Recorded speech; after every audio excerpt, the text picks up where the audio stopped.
Now, on one final matter, as I've noted before, today my colleagues on the Appropriations Committee will begin marking up a standalone funding measure to address the humanitarian crisis on our southern border.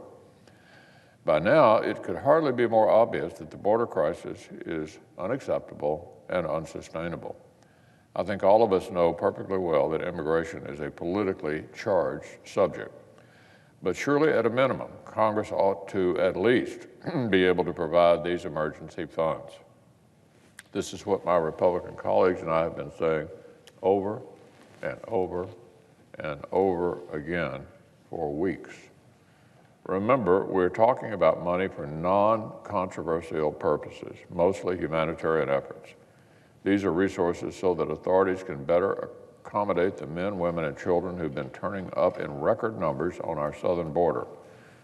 Resources to alleviate the overcrowding in facilities, to lighten the untenable burden that our overstretched agencies are having to bear.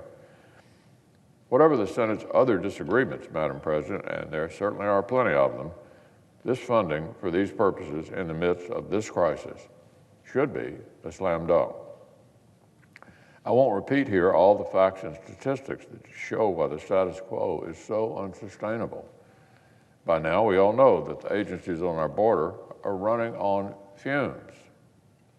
The acting commissioner of Customs and Border Protection has said, quote, "We are at a full-blown emergency. The system is broken."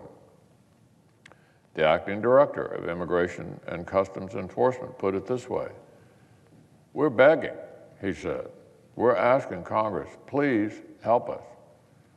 And as I've noted several times, even the New York Times editorial board has seen fit to side with the Trump administration on this issue. One of their 2 editorials on this subject was headlined, "Congress, Give Trump His Border Money." That's the New York Times. It's now been 50 days since President Trump submitted a request for emergency aid for badly overstretched agencies. In that time, partisan resistance has blocked progress. At least one House Democrat from a border state has publicly admitted that his left flank inside his own caucus has been the obstacle here. But here in the Senate, I think many of us, Republicans and Democrats alike, hope and expect that we can do better than that. This body can take the lead, set a better standard, and deliver a clear message.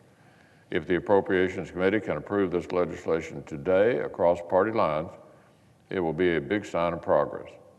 A big bipartisan vote will be a big step toward the Senate forging a real consensus where House Democrats have failed and finally getting this urgently needed funding moving. So I'm grateful to Chairman Shelby and Ranking Member Leahy for finding common ground and generating this progress. I would urge fellow committee members on the Democratic side, let's finally put partisanship aside and vote to advance the kind of targeted, bipartisan solution that this crisis has needed for weeks.